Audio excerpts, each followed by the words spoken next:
जगातील ऑटोमोबाईल इंडस्ट्रीपैकी सर्वात महत्त्वाच्या मानल्या जाणाऱ्या चाकण MIDCतील 20 लघुउद्योजकांनी आपल्या कंपनीला टाळे ठोकण्याचा निर्णय घेतला आणि राज्यात एकच खळबळ उडाली।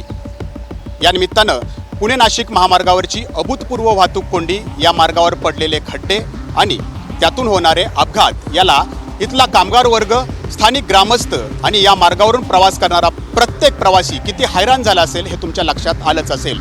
गेल्या 3-4 वर्षात या समस्यांचा पाडा हा चढताच आहे। ही कोंडी फोडण्यासाठी बऱ्याचदा इथं मंत्र्यांनी, IAS, IPS दर्जाच्या अधिकाऱ्यांनी पाहणी दौरे केले, मात्र ते ताफ्यासह केले। त्याच्यामुळं त्यांना इथल्या समस्या समजल्या असतील का हा खरा प्रश्न आहे। परंतु आज शरद पवार राष्ट्रवादीचे आमदार रोहित पवार याच मार्गावरून प्रवास करणार आहेत, तो ताफ्याविना असणार आहे। त्यामुळं रोहित पवारांच्या वाट्याला या प्रवासात नेमकं काय काय वाढून ठेवलंय हे आपल्याला या रिपोर्टमधून जाणून घ्यायचं आहे। चला माझ्यासोबत। पिंपरी चिंचवडच्या नाशिक फाट्याजवळ रोहित पवार बरोबर 8:35 पोहोचलेले आहेत आणि रोहित पवारांचा प्रवास आता चाकणच्या दिशेनं सुरू होतोय। दादा गुड मॉर्निंग। बघूयात या प्रवासात। बघूया, मी इथे यायला म्हणजे मी हडपसरला राहतो, इथे यायला मला 45 मिनटं लागले।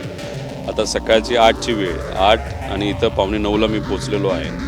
आता पुढे आपण जाऊया, म्हणजे रोज लोकांना काय अडचणी सोसाव्या लागतात। म्हणजे हा सकाळचं सत्र आहे, त्यामुळे थोड्या अडचणी कमी आहेत, पण दुपारी आणि संध्याकाळी अतिशय वाईट परिस्थिती असते असं लोकांनी सांगितले। आपण प्रत्यक्षात आपण अनुभवतच दादा।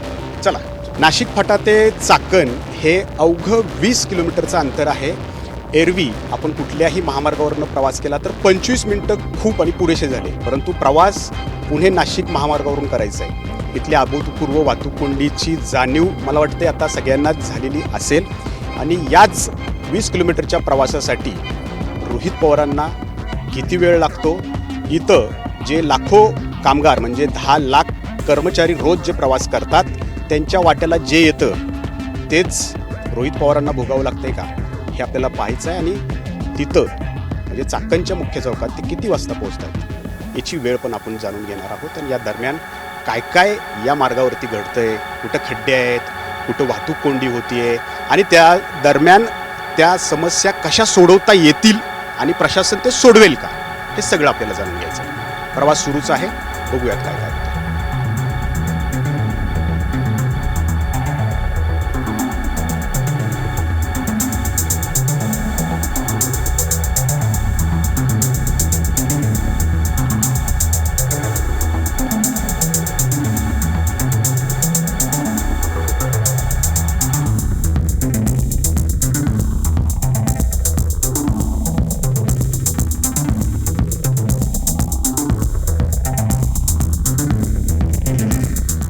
आत्ता 8:55 झालेले आहेत आणि जवळपास 10 किलोमीटरचा प्रवास उरकून आम्ही मोशी चौकात आलेलो आहे। आणि सगळ्यात पहिला आणि महत्त्वाचा टप्पा असतो तो इथपर्यंतच होतो, पूर्ण तो झपाट्यानं होतो। म्हणजे 20 मिनटं म्हणजे जास्तच झाले तरी आपण म्हणू शकतो हा झपाट्यानं झाला आणि इथं आलं की वाहतूक कोंडी ही होतेच।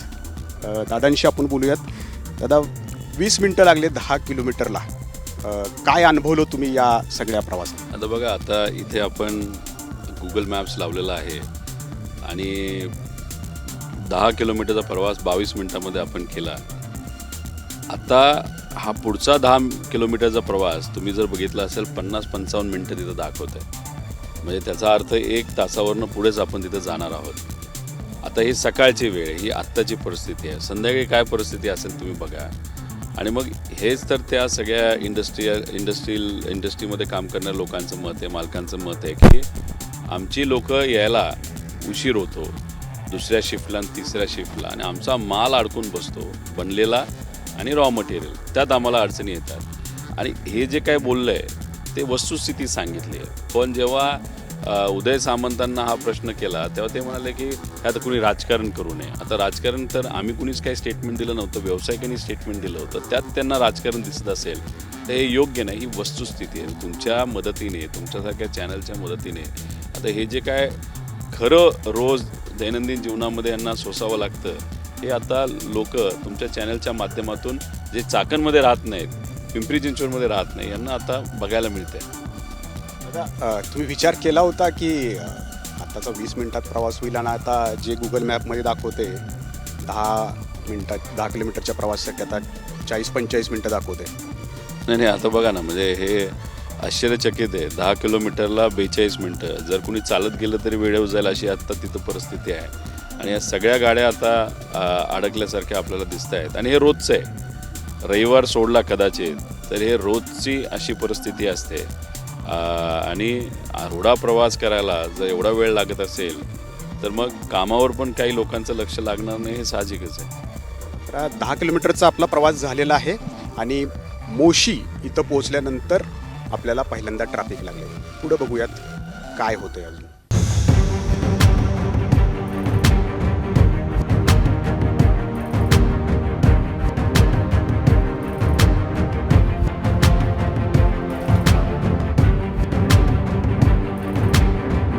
आठ 8:55 आपण मोशीच्या या ट्रॅफिकमध्ये अडकलेलो होतो. आता 9:16 झालेली आहेत. प्रवास झाला आहे 1 किलोमीटर आणि 100 मीटर, म्हणजे 1100 मीटरचा प्रवास करायला 20 मिनटं लागलेली आहेत.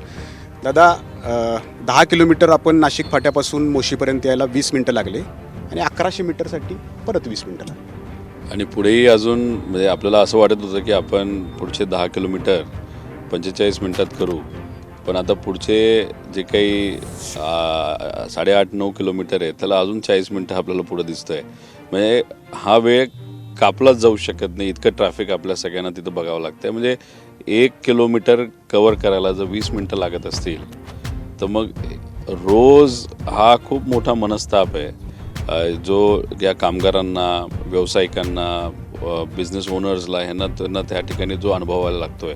त्यामुळे 10 लाख कर्मचारी आहेत, 1,500 कर्मचारी कंपन्या सांगतात ते. 10 लाख कर्मचारी आहेत. महिलांचं प्रमाणसुद्धा मोठं आहे. महिलांवरती तर खूप प्रचंड जबाबदारी असते, कुटुंबाची असते, मुलांची असते. आणि मग एवढं सगळं मनस्ताप करून गेल्यानंतर काय अवस्था असेल. आता तुम्हीच गेली 20 मिनटं बघतोय मी तुमच्याकडं की तुम्ही विचारताय ड्रायव्हरला वारंवार, अरे काय संपतंय का नाही. नाही आता बघा ना, म्हणजे त्यांना महिलांच्या बाबतीत बोलायचं झालं तर सकाळी लवकर उठावं लागतं, मुलांचं करावं लागतं, शाळेला पाठवावं लागतात, त्यानंतर परत कामावर यावं लागतं, परत कामावरनं परत जावं लागतं, परत घरचं सगळं करावं लागतं. म्हणजे त्यांना तर मनस्तापच मोठा आहे. आणि आता काल रात्री तर एका ठिकाणी 5.5-6 किलोमीटरच्या फक्त रांगा लागल्या होत्या. 2 जणांचा जीव पण गेलाय रात्री. काल चाकणमध्येच 2 जणांचा जीव गेलेला आहे. नाही तसं झालं असं तर दुर्दैवी आहे गोष्ट. आणि हे जे काही खड्डे आहेत, आता आपण नॅशनल हायवेवर आहोत, आता आपण स्टेट हायवेला जाऊन मग MIDC जाणार आहोत, तिथेही आपण बघणार आहोत. तर हे खड्डे, मग त्या खड्ड्यात कधी कधी मोटरसायकल नाही तर स्कूटी असते ती अडकून पडते, त्यात कोणीतरी पडतं, मागून गाडी येते. या सगळ्या ॲक्सिडेंट ज्या काही होतात त्याच्यामुळे सुद्धा मोठ्या प्रमाणात लोकांना त्रास सहन करावा लागतो. तर हे या नाशिक महामार्गाकडे आपण जेव्हा जातो, पुणे नाशिक महामार्गावरून मोशीत पहिल्यांदा ट्रॅफिक लागतं. पुढं आणखी काय काय वाढवून ठेवलं हे बघायचं आहे. अभूतपूर्व ही वाहतूक कोंडी कशी असते ते रोहित पवार स्वतः अनुभवतायत, मनस्ताप सहन करतायत.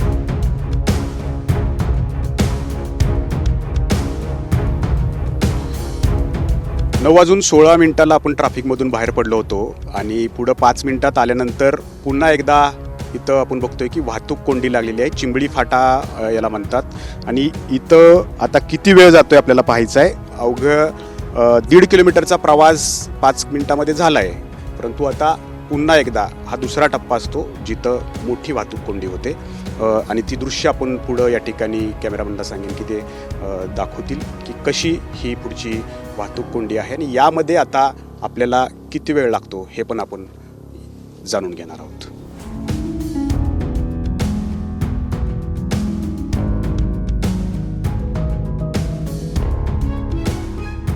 9:21 आपण या वाहतूक कोंडीत अडकलो होतो. त्यावेळेला 6.5 किलोमीटरचा प्रवास राहिला होता. आता 9:31 झालेले आहेत. प्रवास राहिला आहे 5 किलोमीटर 5 किलोमीटर आणि 700 मीटर, म्हणजे आपण जवळपास एक 800 मीटरचा प्रवास करून आलेलो आहे आणि 10 मिनटं आपल्याला या 800 मीटरच्या प्रवासासाठी लागले.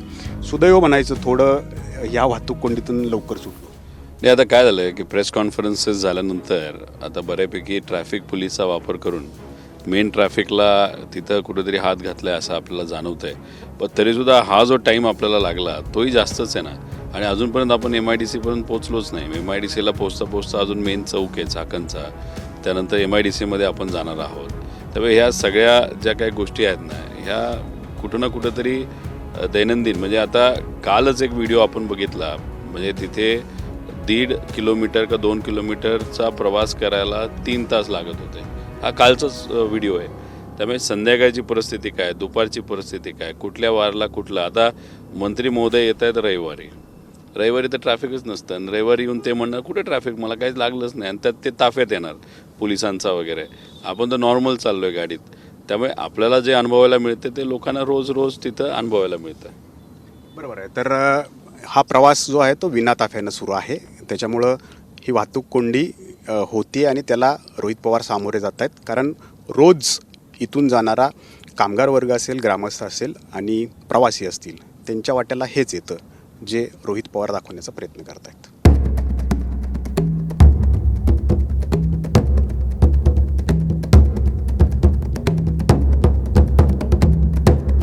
तर 8:35 सुरू झालेला प्रवास आता 9:40 उलटून गेलेले आहेत आणि मग आपण इथं 1 तास 10 मिनिटांनी पोहोचलेलो आहे.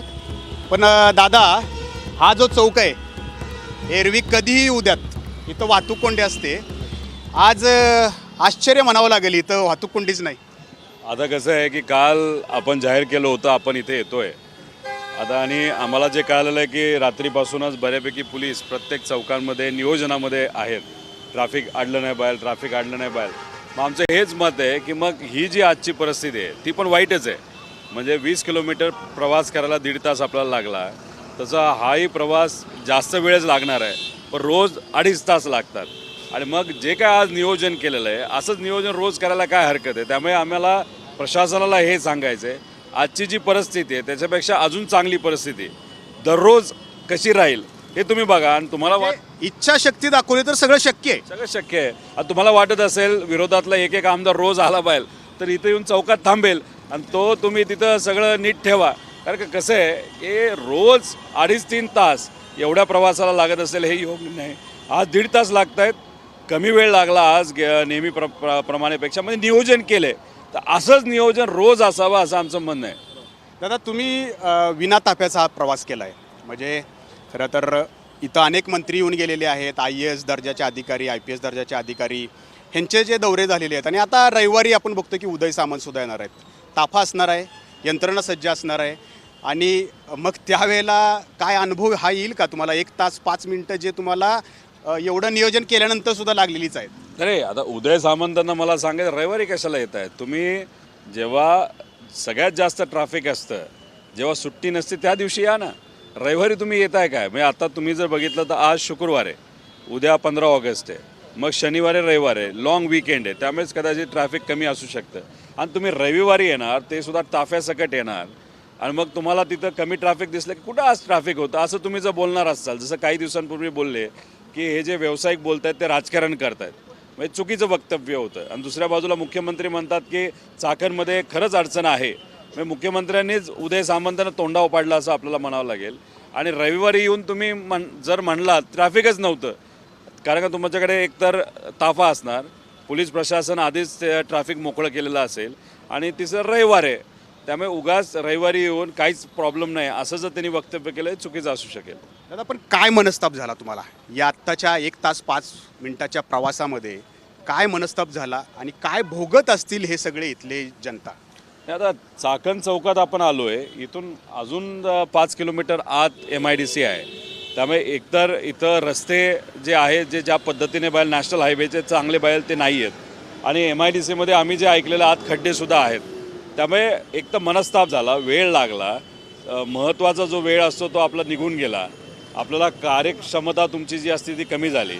आणि तुमचा जर या भागात व्यवसाय असेल, एक तर तुम्ही वेळेवर पोचायचं हे तुम्हाला डोक्याला ताप, दुसरं तुमचे कामगार वेळेवर येतात का हा दुसरा ताप, आणि तिसरं येऊन मोटिवेटेड आहेत का, आणि जे काही सामग्री आहे जे मटेरियल आहे ते वेळेवर बनतं आहे का, आणि ते वेळेवर पोचतं आहे का, हा एक वेगळा ताप आहे. आणि बऱ्याच व्यावसायिकांचं हेही मत आहे की जेव्हा फॉरेनर येतात, आणि आपण अभिमानाने सांगतो महाराष्ट्रातली आणि देशातली सगळ्यात चांगली MIDC आहे, तर तिथे येऊन कचरे, गाई, म्हशी, कुत्री, त्यानंतर ट्रॅफिक, ह्याच्यामुळे कुठंतरी एकतर मराठी माणसाचं नाव खराब होते आणि भारताचं नाव खराब होते असं आपल्याला म्हणावं लागेल.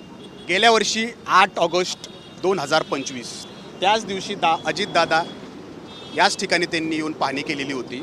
त्यानंतर कामाला थोडासा वेग आलेला होता. अगदी 200 कोटी रुपयांचा निधी दिल्याचं इथले ग्रामस्थ सांगतात आणि बऱ्यापैकी रस्त्यांची कामं सुद्धा झालेली होती. मात्र दुर्दैवानं दादांचं यात निधन झालं आणि मग सगळं प्रशासन थंड पडलं असं ते म्हणतात. दादा असताना सकाळी 5:30, 6, 7 वाजता तिथं यायचे, अधिकाऱ्यांना बोलवायचे आणि हे काम झालं पाहिजे आणि फक्त काम झालं पाहिजे बोलून मोकळे होत नव्हते. परत महिन्याली 2 महिन्याली यायचे, खरंच काम झालं आहे का हे बघायचे. आणि आज दादा नसताना ह्या सगळ्या गोष्टी कोण करतं आहे? पालकमंत्री म्हणून ज्या पद्धतीने दादा काम करायचे तसं काम खरं करणं अपेक्षित आहे. मंत्री म्हणून जे इतर लोक आहेत, जे इथं यायला पाहिजे, बघायला पाहिजे, कुणीही बघित नाही. मग जो पुणे जिल्ह्याला एक वाली ज्याला म्हणायचो की अजितदादा असायचे, कुठलीही अडचण असेल दादाकडे गेल्यानंतर ती अडचण सुटायची, ते सोडवणारा व्यक्ती आज दुर्दैवाने आपल्या या पुणे जिल्ह्यासाठी नाही आहे, महाराष्ट्रासाठी नाही असं आपल्याला म्हणावं लागेल. थोडं पुढं जायचं आहे प्रवास करायला. नाही, आता MIDCमध्ये बरेच खड्डे आहेत असं आम्ही ऐकलेले आहेत. ते खड्डे बघावे लागतील आणि मग आपण बैठकीसाठी जाऊ शकतो. आत्ता आम्ही पुण्याच्या बाजूनं आलो. 1 तास 5 मिनिटाचा प्रवास केला. चाकणच्या चौकामध्ये आत्ता आपण आहोत आणि इथून चाकण MIDCकडं हा रोड जो आहे तो या ठिकाणी जातो, जो तळेगावच्या दिशेने जातो. तळेगाव शिक्रापूर हा महामार्ग आहे जो सार्वजनिक बांधकाम विभागाकडं आहे. त्या मार्गावरती सुद्धा आता रोहित पवार प्रवास करणार आहेत आणि आपण त्यांच्यासोबत जाणार आहोत. बघूयात पुढं नेमकं काय काय होतंय. या प्रवासातला हा पुढचा टप्पा असणार आहे. चला.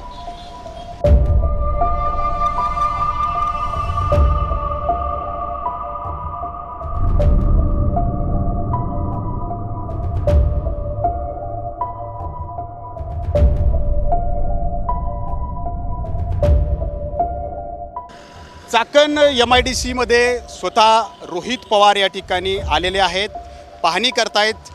20 कंपन्या इथून का स्थलांतरित होत आहेत आणि त्यांना नेमक्या समस्या काय भेडसवत आहेत. खड्डे असतील, वाहतूक कोंडी असेल आणि त्यातून होणारे अपघात असतील, या प्रमुख समस्या आहेत. त्याच्यासोबत अनेक समस्या आहेत. दादा, काय पाहिलं तुम्ही? सकाळपासून प्रवास करताय, वाहतूक कोंडीतून इथपर्यंत पोहोचलेलात आणि इथं बघतोय आपण MIDCचा मुख्य रस्ता आणि खड्डे आहेत. गेले 2 तास झालं मी ट्रॅव्हल करतो. अजून MIDCच्या कोरपर्यंत पोहोचलो नाही, पण MIDCला सुरुवातीला आपण आलेलो आहोत आणि सुरुवातीचे रस्ते जर तुम्ही बघितले, आता हे बघा, ही रस्त्याची परिस्थिती आहे आपल्या MIDCच्या. म्हणजे हा प्रमुख रस्ता आहे, मग हा अप्रोच रस्ता आहे. आत्ता तुम्ही जर बघितलं तर ट्रकचं नसतं, संध्याकाळी असतं. आता संध्याकाळी जर 4 ट्रक एकसाथ आले आणि असा जर रस्ता असेल, साईड पट्ट्या कुठे केलेल्या नाहीत. काल तुम्ही बघितलं असेल, मोटरसायकलवाल्या जे दोघं होते एका मोटरसायकलवर, ते बिचारे घसरले आणि मागून एक मोठा कंटेनर आला, कंटेनरला कंट्रोल नाही झाला, त्याच्या अंगावरनं कंटेनर गेला. ॲक्सिडेंट होतात, वेळ जास्त लागतात. असे रस्ते असल्यामुळे गाड्यांचा मेंटेनन्स मोठ्या प्रमाणात तिथं वाढतो. मटेरियल वेळेवर पोचत नाही, लोक वेळेवर पोचत नाही. अशा पद्धतीचा मनस्ताप हा लोकांना सातत्याने त्या ठिकाणी सोसावा लागत आहे. तर ज्या 20 कंपन्या तर म्हणतायतच की त्यांच्या उत्पादनावरती मोठा परिणाम झालेला आहे. तसंच इथं 1,500हून अधिक कंपन्या आहेत, 10 लाख कर्मचारी आहेत आणि त्या 10 लाख कर्मचाऱ्यांना इथं या सगळ्या त्रासातून पोचायला वेळ लागतो आणि त्याच्यामुळं उत्पादन घटतंय. 56,000 कोटी रुपयाचा कर महसूल जो आहे तो या MIDCतून जातो आणि त्यांच्या नशिबी काय आहे? नाही, आता महत्त्वाचं काय की असे इन्फ्रास्ट्रक्चर असल्यामुळे एकतर येताना तुम्ही कचरा मोठ्या प्रमाणात बघितलेला आहे आणि कचरा जेव्हा तुम्ही बघितला तेव्हा कचरा तिथं जर असेल आणि ह्या सगळ्या कंपनीच्या कुठल्या ना कुठल्या बाहेरच्या कंपनीबरोबर टायअप आहे.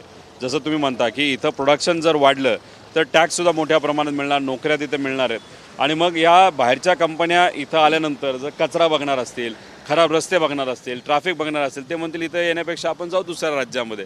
त्यामुळे कुठं ना कुठंतरी इथं असणारे लोक जे आज काम करतायत, त्या कंपन्या बंद झाल्यामुळे त्यांना त्रास आहेच आणि जे नवीन मुलं आता शिकून बाहेर येत आहेत त्यांच्या नोकरीचा सुद्धा मुद्दा आहे. त्यामुळे या सगळ्या अनुषंगाने या सगळ्या अडचणी सोडवण्यासाठी सरकार प्रशासनाकडनं पुढाकार घेणं महत्त्वाचं आहे. असे काही मुद्दा उपस्थित झाला, गदारोळ माजला की मग त्यावेळेला कामं होतात. आता हा आपण जो आपण बघतोय ना, इथले काही स्थानिक म्हणतात की हा रस्त्यावरचे खड्डे बुजवलेले होते. म्हणजे सार्वजनिक बांधकाम विभागाकडे हा रस्ता आहे, तळेगाव शिक्रापूर रस्ता.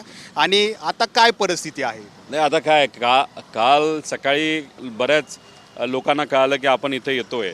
त्यामुळे आम्हाला जे कळालं, काही स्थानिक लोकांनी सांगितलं MIDCमधले जे खड्डे आहेत ते काल रात्री बुजवलेले आहेत आणि काल रात्रीपासून प्रमुख चौकामध्ये पोलीस प्रशासन मोठ्या प्रमाणात उपस्थित आहे ट्रॅफिक नियोजनामध्ये.